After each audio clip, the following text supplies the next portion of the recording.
que aparecen bastante en estas situaciones. A ver, denme un segundo. Dejo compartir algo, quiero cambiar algo.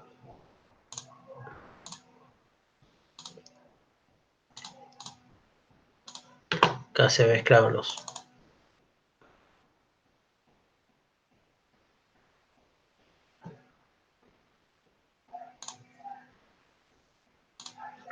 Bueno, ahora sí continúo.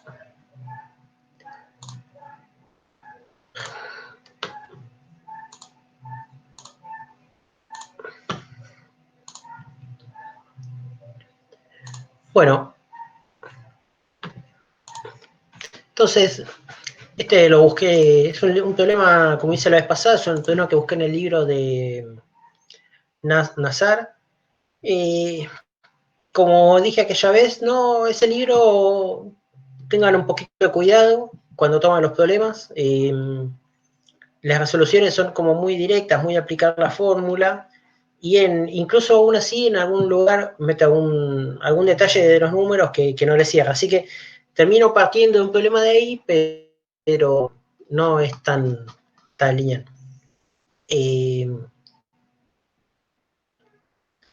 Bueno, yo sé que el show lo utilizan mucho los estudiantes, así que lo dejo también para no arruinar. No quise tampoco usar Nicoto Cherta, que también es otro clásico. El tema de Polo Saltés, a mí me gusta bastante cómo está tratado en el Coto Cherta. Lo entendí ahí la primera vez. Está bueno. Delira un poco, delira, ¿no? Hace uso bastante de unas fórmulas que vamos a ver hoy al final, que tal vez en la práctica no son más bien teóricas, no, en la práctica no viene mucho al caso, que son fórmulas de potencia en base al ángulo delta. ¿Por qué digo que son teóricas? Porque no tenés un medidor de un deltímetro adentro de la máquina para saber cuál es el ángulo delta. Bueno, ¿qué dice este problema? Hay un generador sincrónico pequeño de 20 kVA con una tensión nominal de 200 volts conectado a una estrella y factor de potencia 7,07. Las rectancias por fase son 2, XD 2 ohm y XQ 4 ohm. Descartando la resistencia de armadura, vamos a determinar el ángulo de potencia. Perdón, Juan. La regulación de tensión. Sí. ¿Los demás lo ¿Alguien ven? habló? Sí. ¿Estás presentando? Sí. ¿Lo ven? Yo no, capaz que los demás lo ven. Yo lo veo, Juan. Sí, lo veo. Yo también lo veo. Soy yo entonces. Fíjate, a ver, te doy un segundo y entra y vuelve a salir.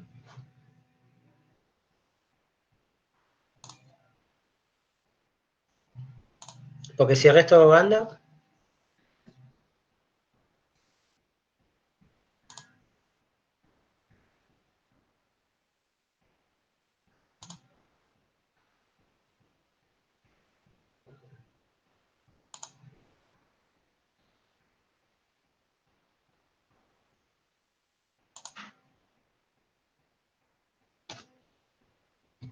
Bueno, creo que ahí estamos todos de vuelta.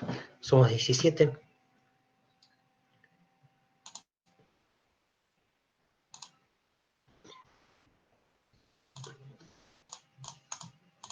¿Lo ven todos ahí? Sí. Sí, sí. Bueno. ¿Quién fue está el que había preguntado?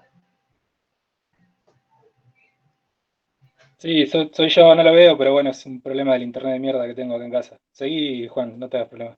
A ver, vamos a esperar un segundo. Sí, a veces estaba a cargar.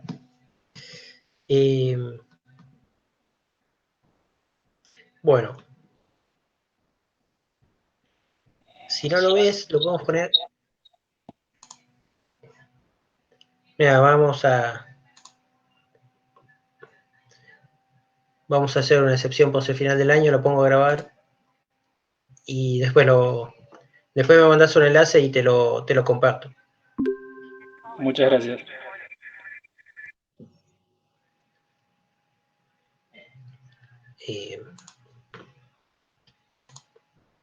Bueno, entonces vamos a determinar el ángulo de potencia, la regulación de tensión y la potencia de reluctancia.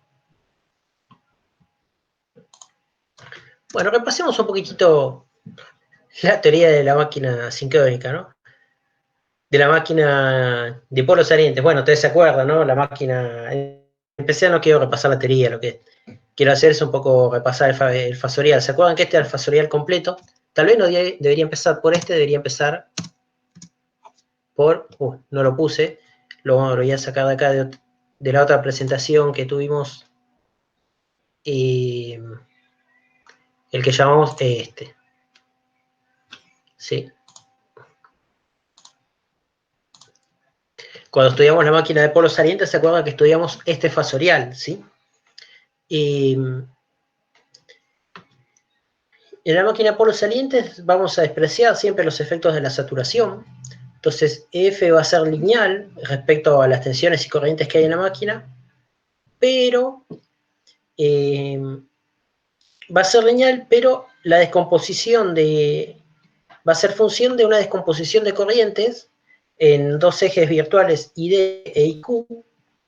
Entonces la construiremos F a partir de U usando esta descomposición de corrientes, empleando el ángulo Psi, ¿sí? El ángulo Psi es el ángulo entre la tensión entre EF, ¿sí? Y la corriente. Entre EF y U está el ángulo delta, y entre U y la corriente de armadura está el ángulo phi, que es el clásico ángulo de potencia que conocemos, ¿no? El ángulo de potencia eléctrica, por decirlo de alguna forma, porque el ángulo que nos está faltando acá en este fasorial, que es el ángulo de delta, es el ángulo de potencia, se lo llama tradicionalmente el ángulo de potencia de la máquina sincrónica. Bueno, este diagrama, como decía, viene de otro diagrama, ¿no? Que este sí lo traté de poner en la presentación, que es este diagrama que está acá, donde vos tenés esta construcción. Esta componente que está acá es la componente de eje directo, que la llamamos XD. Esta componente de acá es XQ. Y tenés las fuerzas magnetomotrices y los flujos cerrando la máquina. Por ahora, ¿cómo se acuerdan esto? ¿Están al tanto de...? Por ahora bien, ¿Saben Juan. de qué estoy hablando, por lo menos, no? Sí. ¿Sí? Bueno, qué confianza. Bueno, el problema principal que teníamos en este diagrama fasorial es que no conocíamos el ángulo Psi. En verdad, usualmente el ángulo que conocemos es phi, ¿no? Es un ángulo que está medido en los instrumentos y en los aparatos. Porque eso es, por decirlo de alguna forma, es un ángulo externo a la máquina. El ángulo Psi y el ángulo delta son ángulos internos, que nosotros no lo podemos ver ni medir. En particular, el ángulo delta es el ángulo entre... El ángulo delta encima es virtual, yo te lo podría decir, ¿no?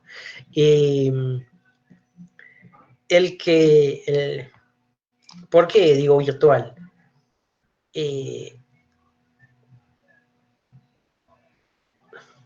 Está relacionado a un EF que en verdad no existe, ¿no? Es una construcción del modelo. El ángulo delta es interesante, es el ángulo entre el campo rotante y la rueda de polos salientes. El ángulo delta sí es un ángulo físico que podríamos medir. Bueno, y en base a delta podemos obtener también. Bueno, entonces aparece una idea de cómo construir el diagrama fasorial sin conocer Psi, y en definitiva construir el diagrama fasorial es cómo determinar EF, el ángulo, es cómo conocer EF sin conocer este ángulo de antemano. Es más, a mí lo que nosotros vamos a intentar con este fasorial es, con este fasorial vamos a intentar conocer EF y delta en un solo paso. Bueno, más o menos, repasando un poquitito, ¿no? Cómo era esto, ¿no? nosotros teníamos, lo que nosotros conocemos es la tensión, que es este fasor, y la corriente, que es este otro, ¿sí? Y es conocido el ángulo phi. Después de ello, nosotros tiramos esta extensión que está acá, de la corriente, y vamos a trazar una perpendicular acá, que va a pasar por el extremo de U, y una vez que pase por este extremo, dibujamos primero esta recta que está acá, que es IA, que es la corriente de armadura, por XQ, que XQ sí es conocida. Y ya sabemos que entonces por esta va a pasar EF. Seguidamente dibujamos desde este punto IA por XD, este segmento que está acá, y entonces acá voy a cambiar de color para tratar de proyectar, con este azul. Entonces de acá yo proyecto esto acá, y obtengo este fasor que es F. Bueno, acá salió un poco mal.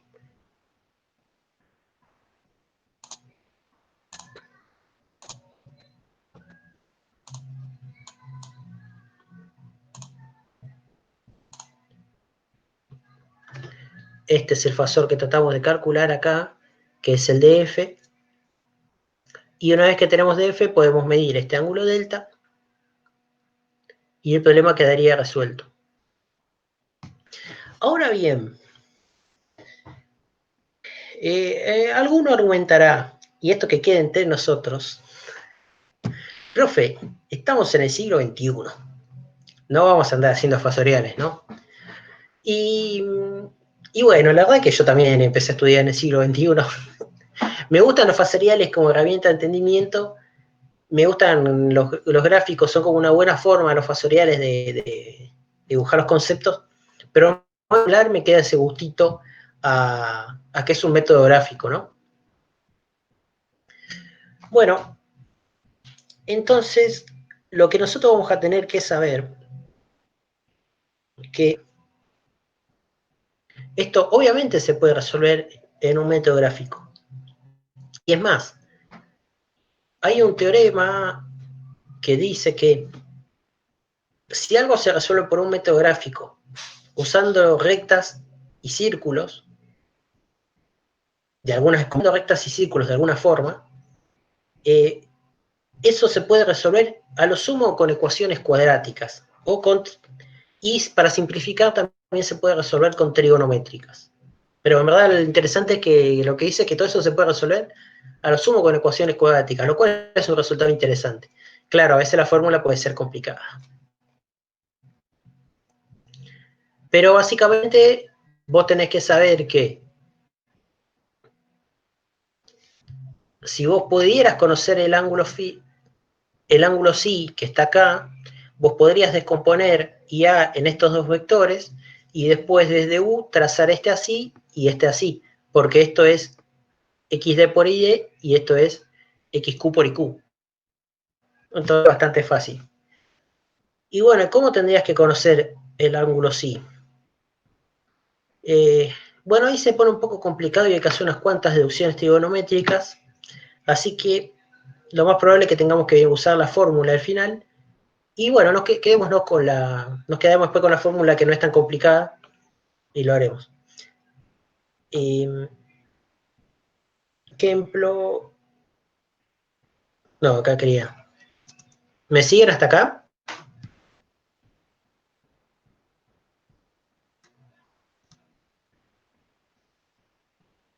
Hola, hola.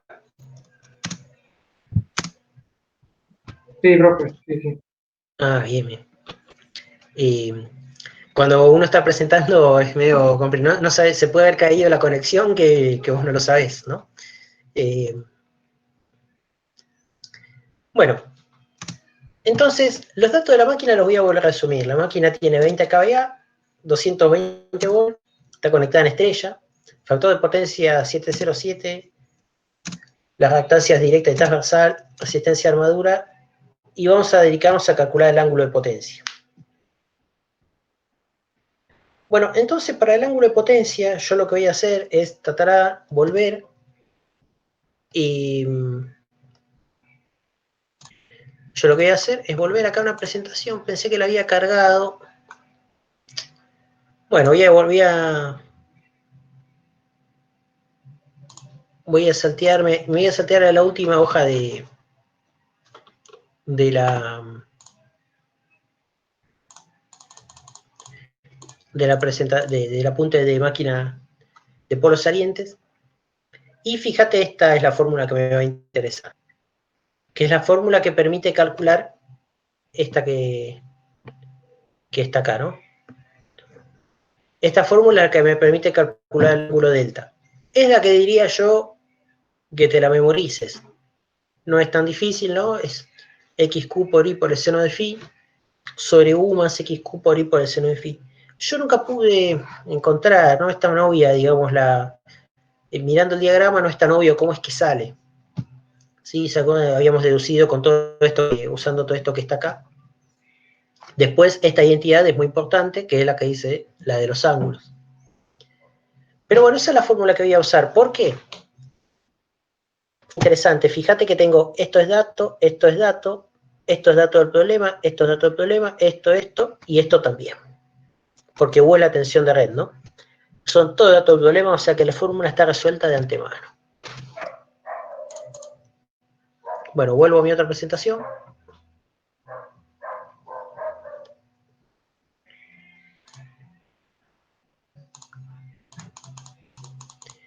Bueno, como te decía, voy a usar esta fórmula, pero lo único que tengo que determinar es la corriente. Bueno, acá la corriente está dada en forma de potencia, así que no hay mucho más para analizar. Me da 52 amperes, ¿sí? Y desde ahora voy a empezar a colocar en la parte en la parte de la pantalla, ¿cómo es? Voy a colocar en esta parte de la pantalla los resultados que vaya obteniendo. Así ya los tenemos claros. Bueno, y acá hay una cuestión. Los autores americanos utilizan mucho el factor de potencia, ¿sí? Y nosotros utilizamos, mejor dicho, el trato que nosotros le damos a la máquina sincrónica utiliza el coseno de phi. ¿Cuál es la diferencia? Uno tiene en cuenta los únicos, el factor de potencia, y el otro no. ¿Sí? Obviamente, ¿cómo salvamos este problema? Bueno, asumimos que son iguales. En general, para una máquina sincrónica se podría decir que es una buena, pero siempre hay que tenerlo en cuenta y por favor no los usen como sinónimos alegremente, ¿no? Déjenlo consignado. Bueno, entonces, asumiendo esto que son iguales, yo puedo saber que el ángulo phi es el arco coseno de 0,707, que es el factor de potencia que está acá, pero fíjate que, bueno, 7,07 es 1 sobre raíz de 2 y entonces puedo decir que es 45 grados. Obviamente es que acá hay más decimales, pero haciendo esto asumo, me queda bastante bien, ¿no? Entonces, conocido el ángulo phi, la corriente, puedo reemplazar todo. No hay mucho más acá para decir. Tener en cuenta solo este detalle, que si son fórmulas de fase o fórmulas de línea, el tema es que estos valores están dados por fase. Entonces, con el resto de los valores está dados por fase. Y me da que la tangente del ángulo delta es 0,5385. Y es interesante determinar el ángulo delta que me da 28 grados. Vamos a ver el sábado en la clase de transitorios que ese ángulo delta, bueno, y algo vimos, ¿no? Que ese ángulo delta está relacionado con la potencia de la máquina que puede entregar. Y si vos te pasás de un ángulo delta muy grande, la máquina se hace inestable. Y se desengancha. Pero bueno, 28 grados suena a un ángulo sano. El ángulo delta máximo, bueno, es 45 grados, ¿no? Cuando la máquina ya se aleja más de eso, empieza a perder estabilidad. Bueno, y por último voy a calcular el ángulo psi. El ángulo psi es la suma de phi más delta. Acá lo que tenés que hacer es acordarte de las definiciones, ¿no? Porque psi es entre... psi es... Epa, es entre...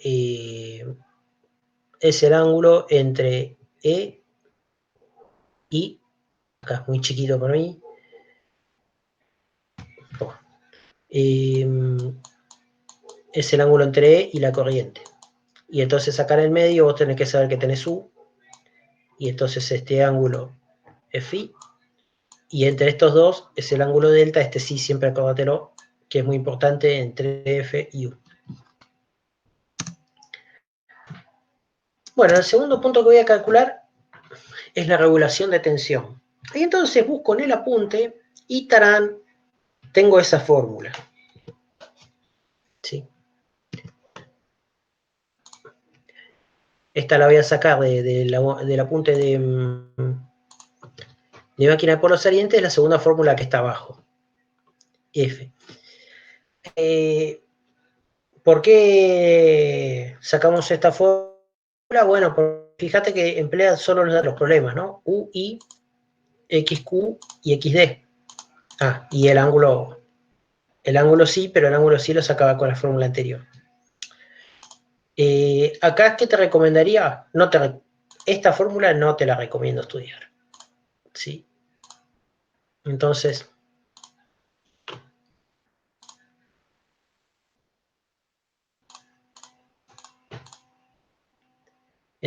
esta fórmula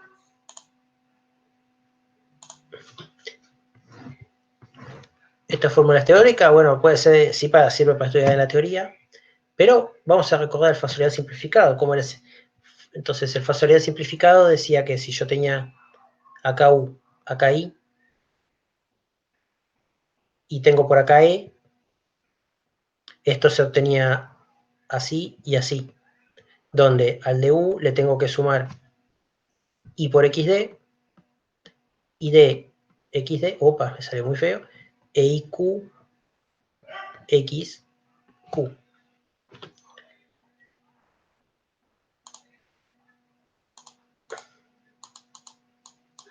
Vamos a borrar esto.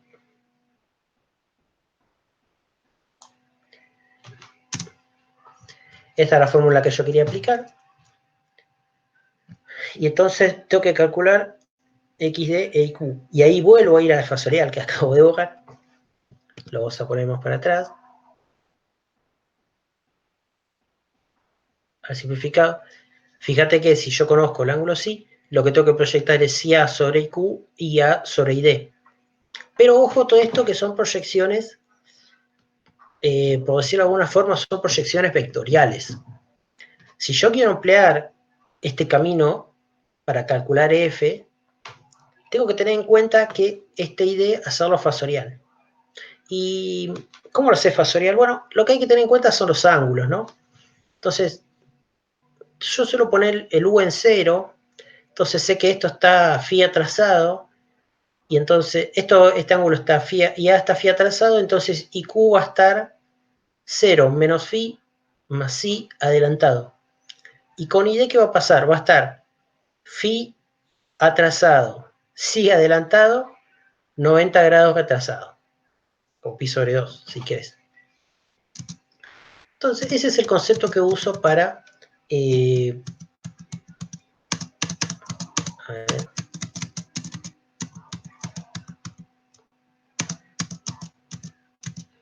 Entonces, ese es el concepto que... Bueno, la corriente directa es A por el seno de psi. Empleo esto y al final me acuerdo de ponerle el ángulo, como decía, ¿no? Phi es 45 grados y psi es 73. Y adelanta. Me termina quedando que ID es un ángulo adelantado, que es la situación normal cuando la máquina trabaja en forma inductiva.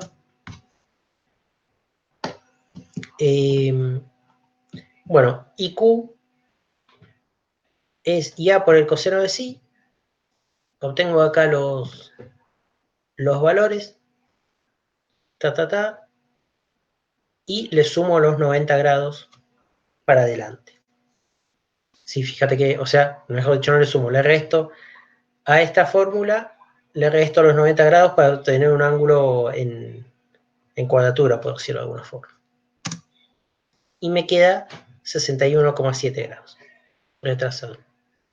Entonces, conociendo ya ID y Q en forma fasorial, aplico y obtengo la tensión EF. ¿Sí?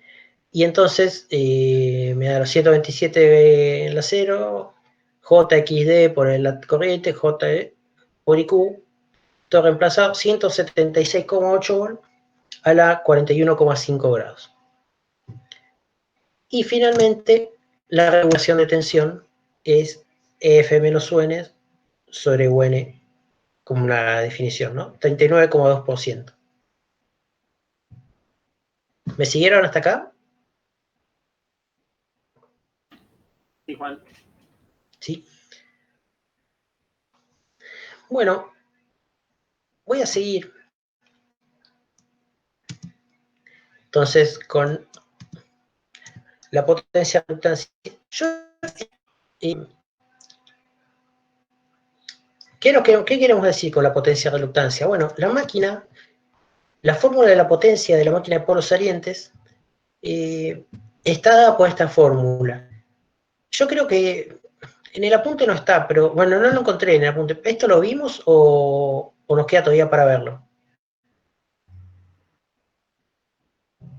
No, creo que ya lo vimos. Bueno.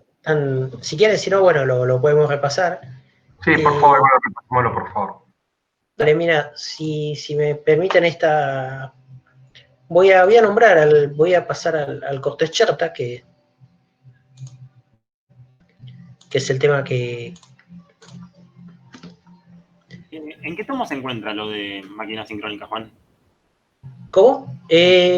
Tomo 4. Ah, ok, gracias. Sí.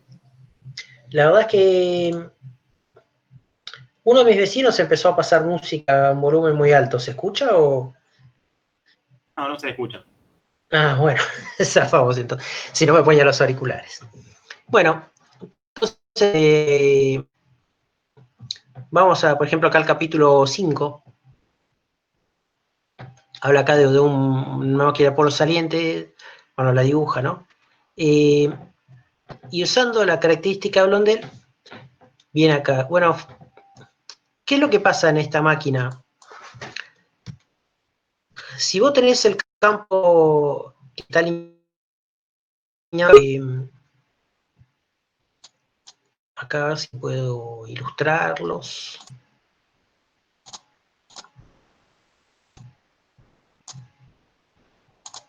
Acá. Comento.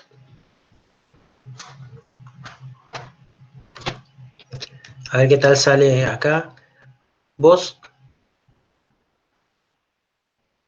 si vos tenés el campo, el flujo que viene por acá, las líneas de flujo que vienen así, entonces, imagínate que la máquina está funcionando como generador y entonces el motor de impulso te lo mueve así, te lo trata de llevar para allá. Cuando te lo trata de llevar para allá, las líneas de flujo se empiezan a doblar, ¿no? Yo quiero que las nuevas líneas, jeje. Bueno, las líneas se te empiezan a doblar y entonces te empiezan a aparecer, las líneas de flujo empiezan a ser así. ¿Sí? Y esto te genera, usando como dicen la teoría de los elásticos, entonces vos podés ahí apreciar que aparece una cúpula de reluctancia. ¿Sí? Esa cúpula de reluctancia aparece porque la otra forma de llenar las líneas de campo, que voy a dibujarlo en este diagrama, en un momento esto se empieza a girar y las líneas de flujo empiezan a ir así.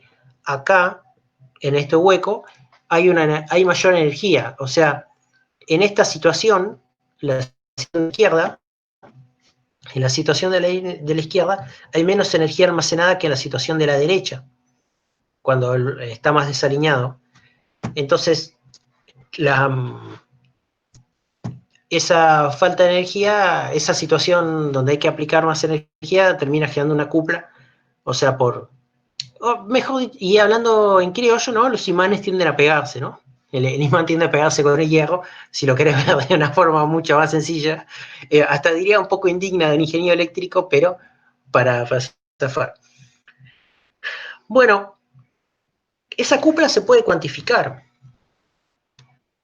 ¿Cómo se puede cuantificar? Bueno, hay una cupla que está simplemente hay una componente que está dada por la componente directa, ¿sí? O sea, por la componente que va por el hierro, ¿sí? Que es senoidal, ¿no? Entonces, ¿por qué es senoidal esa corriente? ¿Dónde está el dibujito? Uy, lo perdí. ¿Por qué es senoidal? Vos acá tenés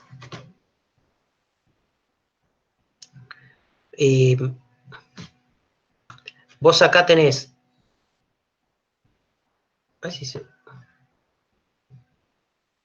Oh, no tengo que cambiar de todos. Quería hacerlo con dos.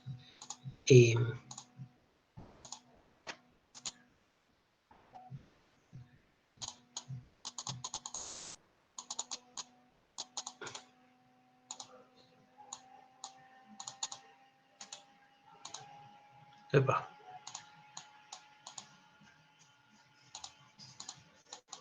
Bueno.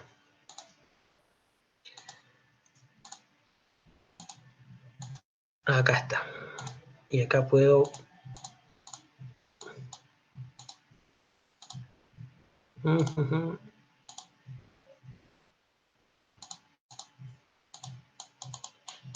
Ahí tengo dos colores. Bueno. ¿Por qué la primer componente es senoidal? Porque vos tenés básicamente el flujo que viene así por la armadura, ponele, y vos tenés el flujo generado así, o sea, a través por los bobinados de la excitación. Entonces el producto, ¿cómo es la cupla entre estos dos flujos? Bueno, es proporcional a la intensidad de esta fuerza magnetomotriz, de esta, y del ángulo que tenés en el medio. Vamos a borrar todo.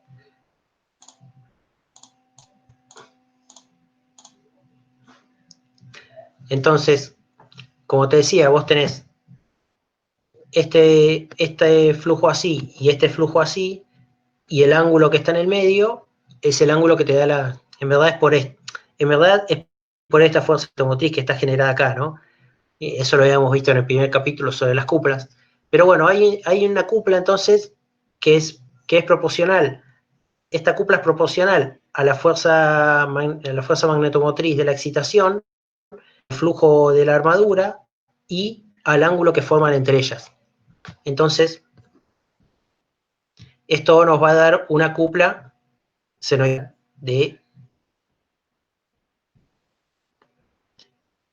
de esta forma. Bueno, senoidal. La cupla de reluctancia está asociada en verdad, como bueno, el senoidal o cosenoidal depende de los ángulos, ¿no? Ustedes sabrán de cómo lo midas. Pero bueno, ¿qué va a pasar con la cupla de reluctancia? La cupla de reluctancia va a estar relacionada con la cantidad de aire que hay en este sector, como habíamos dicho. Entonces,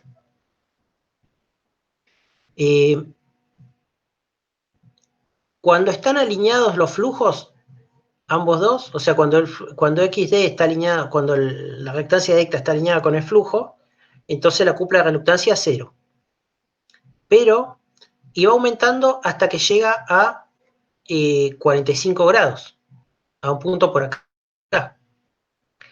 ¿Por qué va aumentando hasta ahí? Porque después cuando llega acá, ya no hay cupla de reluctancia, ya estás en una nueva situación, de máxima energía. Entonces cuando la máquina te queda así, No, ahí los por... Uy, está. ¿Entendés? Y este es tu flujo. Acá tampoco, ya no hay más, ya acumulaste toda la energía en este sector del lente de hierro que podías acumular. Entonces, la cupla tampoco es máxima. O sea que la cupla es función del seno del doble del ángulo.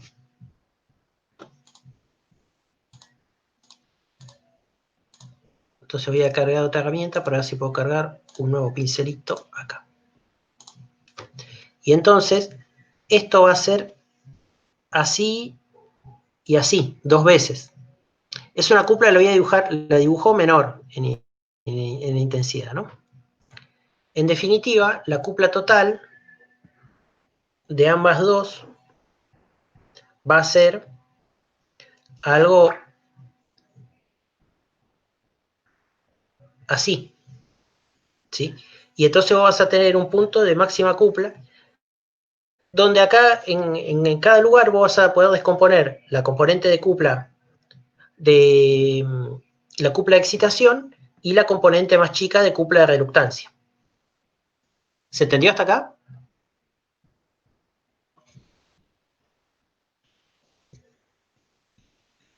¿Alguno que me dé el ok?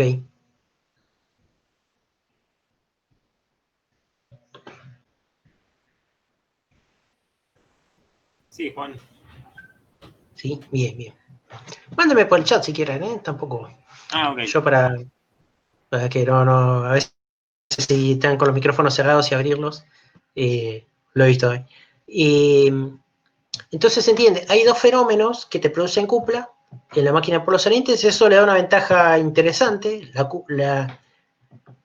Tenés, por decirlo de alguna forma, tenés una cupla gratis. La máquina te puede entregar más cupla de forma gratis. ¿Por qué te digo que es gratis? Porque te permite obtener cupla incluso sin excitación. Y es un tipo de máquina especial que se llama máquinas de reluctancia. Esa cupla puede ser bastante generosa. Ahora vamos a ver cuánto es el límite.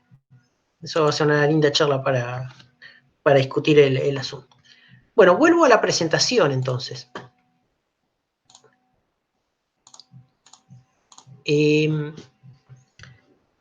Esas dos cuplas se pueden expresar entonces en estas dos cuplas se pueden expresar en esta fórmula, ¿no? La primer componente que está acá es la cupla de excitación y esta es la cupla de reductancia. Fíjate que la cupla de excitación, bueno, está relacionada con F, que está relacionada con la excitación, y con la reductancia longitudinal. Y en cambio, la cupla de reductancia está relacionada con la tensión de la alimentación al cuadrado y la diferencia entre las dos cuplas. Quiero que se acuerden de este detalle de la diferencia de las dos cuplas, porque después quiero hablar un poquitito de las máquinas de reluctancia, que son un tipo de máquinas sincrónicas, y ahí viene esta cuestión. Lo que me pide calcular es esta potencia. ¿Cuál es la potencia de reluctancia? Bueno, simplemente tengo que despejar, saco, y son 5 kilowatts. Bueno, yo acá no lo calculé, me olvidé. ¿Cuál es la potencia que está entregando la máquina? Bueno, la potencia es S por el factor de potencia. O sea son 20 kVA por 0,77, unos 14, aproximadamente 14 kilowatts. ¿Sí?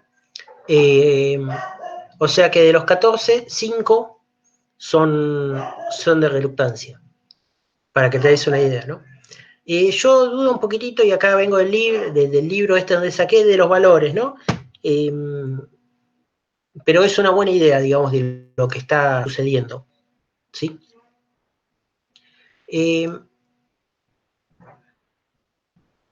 Fíjate qué pasaría si logro hacer...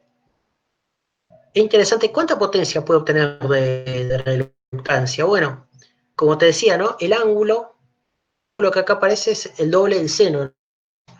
O sea, la máxima potencia de reluctancia está a los 45 grados, porque 2 por 45 te va a dar 90. Entonces, ¿alguno me saca cuál es la máxima potencia esta que... cómo es esta fórmula, pero empleando acá 45 grados?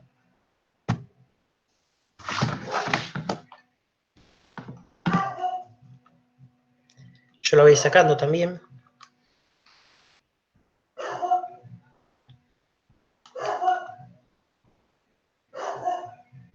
Bueno, acá es 1, así que...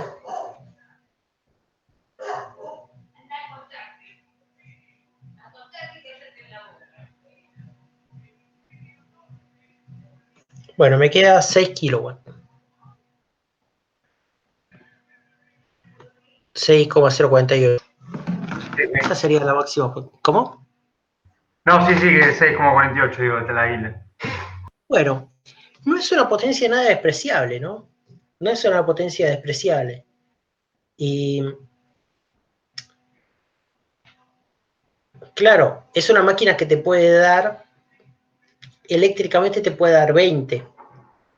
Entonces vos decís, no, de 20, si de 20 le saco 6, solo por ahorrarme el circuito de excitación, el hierro, bueno, pero me estoy perdiendo bastante. Es decir, capaz que si ya llegué hasta acá, tal vez prefiero meterle todo el circuito de excitación.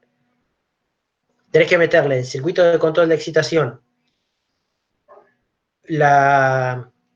circuito de excitación, los anillos rozantes, el bobinado de excitación, pero sacás 14 kilowatts más, ¿no?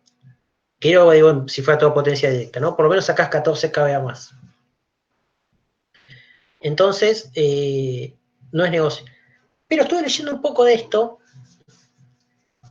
y con un diseño adecuado de la forma de las chapas con un diseño adecuado, me dan lástima, no se me ocurrió ponerle un problema, ¿no?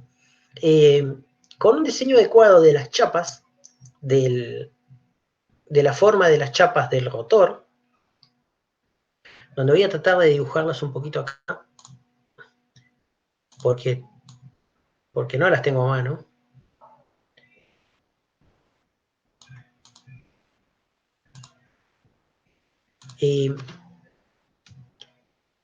Se parte de una chapa redonda y se le hacen, por ejemplo, en una máquina de 4 polos, se le hacen medias lunas,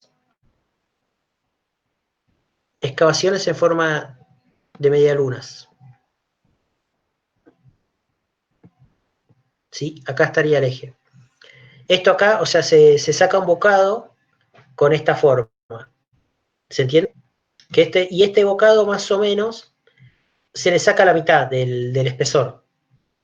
O sea, si entre ranura y ranura tenés 20 milímetros, el ancho es 10 milímetros. O sea, 5 de cada lado, ¿no? ¿Se entiende? Seguro me...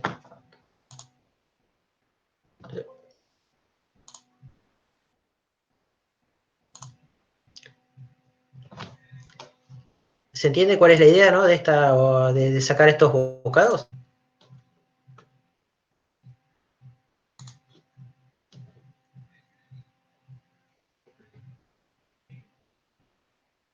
Alguno que... Bueno, voy a asumir que no está respondiendo, pero que están ahí. Y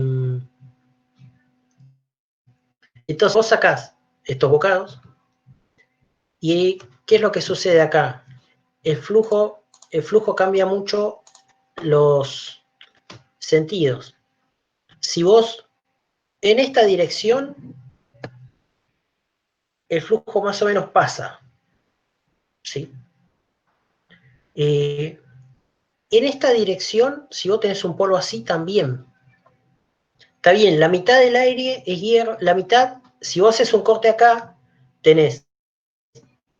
si vos lo cortás, tenés así, ¿no? Donde esto es hierro, pero el flujo en estas direcciones pasa, que serían en estas. Entonces, si acá vos tenés un polo norte y acá vos tenés un polo sur, este camino tiene muy baja reluctancia. Ahora bien, si vos haces un camino en esta dirección, o en esta dirección, o sea, si por ejemplo acá tenés un norte y acá tenés un sur, te encontrás, o sea que transitas esto así, te encontrás aire, hierro, aire, hierro, aire, hierro, o sea que la reluctancia del camino es muy superior. Y de esa forma lográs hacer un XD que es mayor a 10 veces XQ. Epa. logras lo voy a poner acá, un XD mayor a 10 XQ. Entonces ahora vamos a sacar estas anotaciones.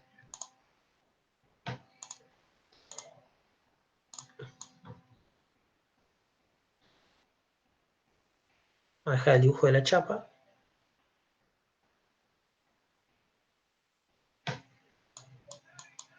Estas quedaron, bueno. Si vos tenés volviendo a esta fórmula, si vos acá tenés 10 veces, vamos a asumir entonces, vamos a cambiar este valor, este no va a ser 4, este va a ser 0,2. No, al revés. Yo te puse, claro, si este es 2, 0,2, pero esa al revés significa que esto, si este es 2, este es 20, ¿no? No es menor, es mayor, pues son impedancias, ¿no?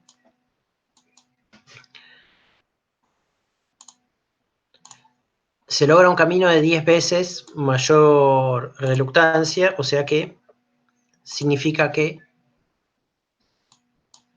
esto es acá, 20. Y entonces podemos calcular qué potencia se obtiene con esa reluctancia. 127 al cuadrado sobre 2 por 1 sobre 2 menos 1 sobre 20.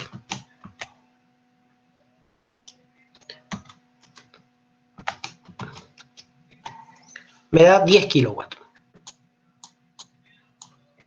Casi 10,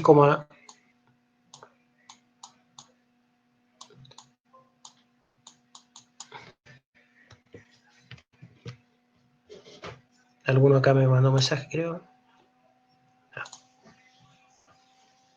Bueno, se obtiene entonces casi 11 kilowatts. Fíjate que entonces tenés una máquina que...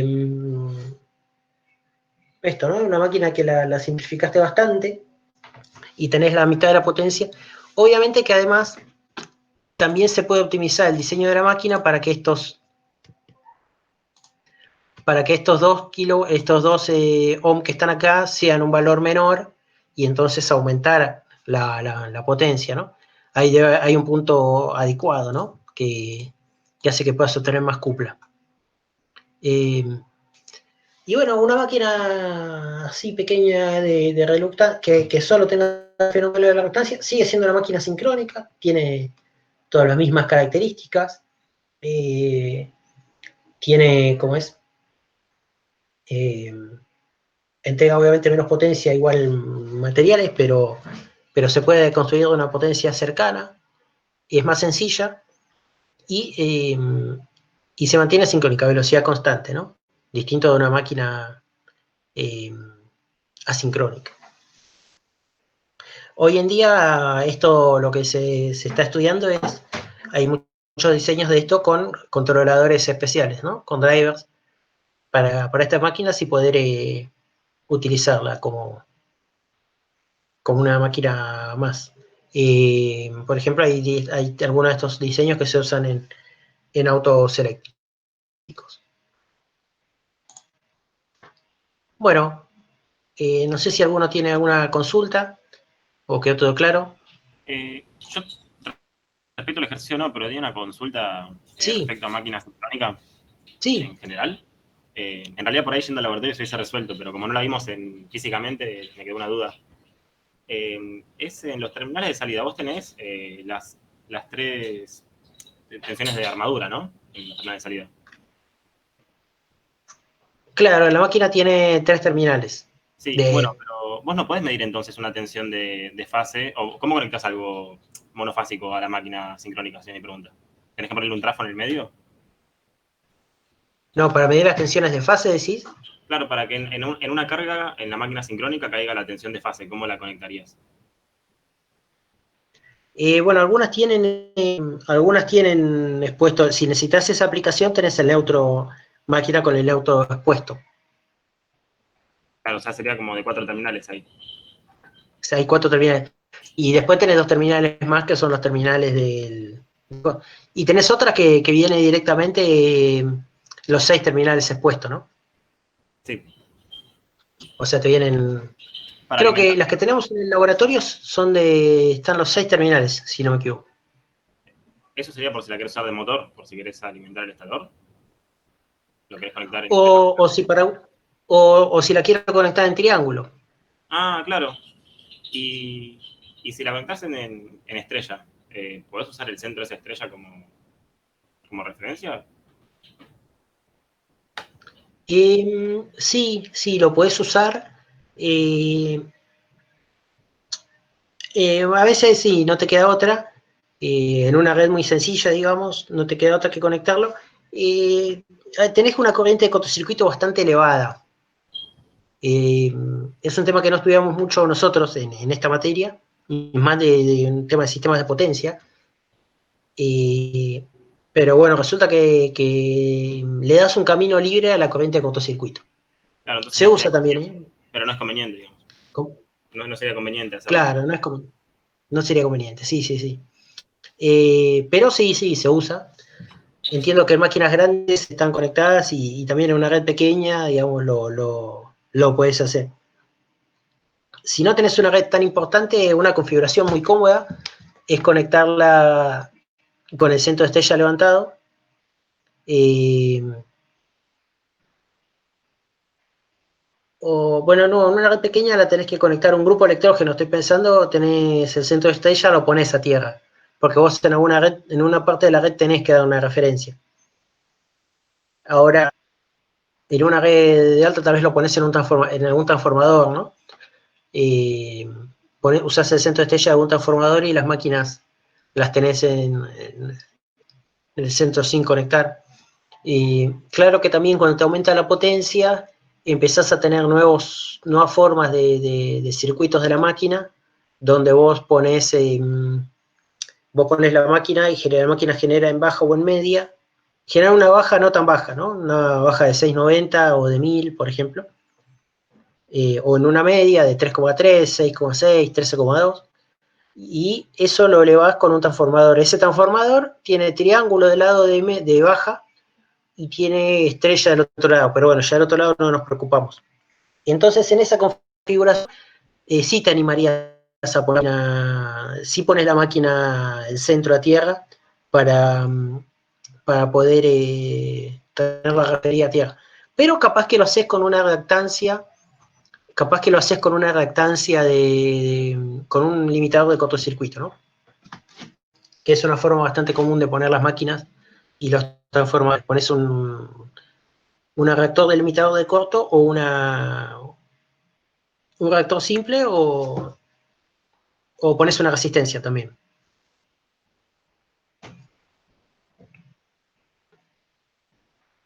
Bueno, gracias, Juan. Me quedó más claro.